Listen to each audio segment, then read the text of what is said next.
पाठ 8वां हिमालय की गोद में। भारत गणराज्य का एक उत्तर पूर्वी राज्य है, अरुणाचल प्रदेश। अरुणाचल यानी उगते सूर्य का पर्वत।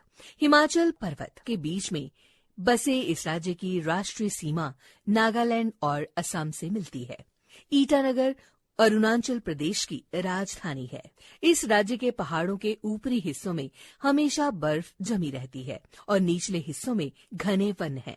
पहाड़ों के बीच कई छोटे बड़े नदी नाले तेजी से बहते हैं। कुछ नदियों की चौड़ी घाटियां हैं, जहां कुछ समतल जमीन है। अरुणाचल प्रदेश के अधिक ऊंचाई वाले क्षेत्रों में गर्मी का मौसम ही नहीं होता।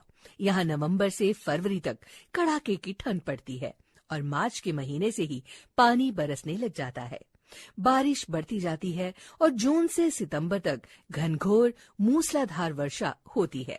अक्टूबर के अंत तक बारिश थमती है। कहने का अर्थ यह है कि इस प्रदेश के पहाड़ों की ऊंचाई पर बसे क्षेत्रों में केवल 2 ही मौसम होते हैं, ठंड और बारिश का।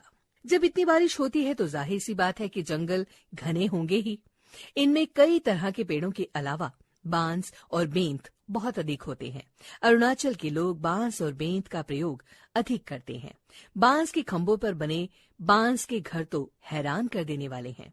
घर के अंदर जाओ तो बांस की और भी चीजें दिख जाती हैं।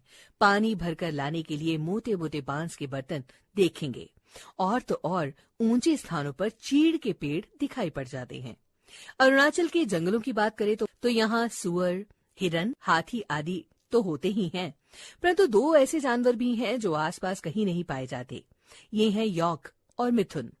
याक मोटे भैंसे जैसा दिखता है, पर इसका शरीर पूरी तरह बालों से ढका होता है। यह केवल हिमालय और तिब्बत जैसे ऊंचे ठंडे इलाकों में होता है। यह पालतू जानवर है। यह न केवल सामान लादने के काम आता है, बल्कि इसकी सवारी भी की जाती है। वहीं दूसरी ओर मिथुन अरुणाचल के लोगों का मुख्य पालतू जानवर है। इसे मांस के लिए पाला जाता है।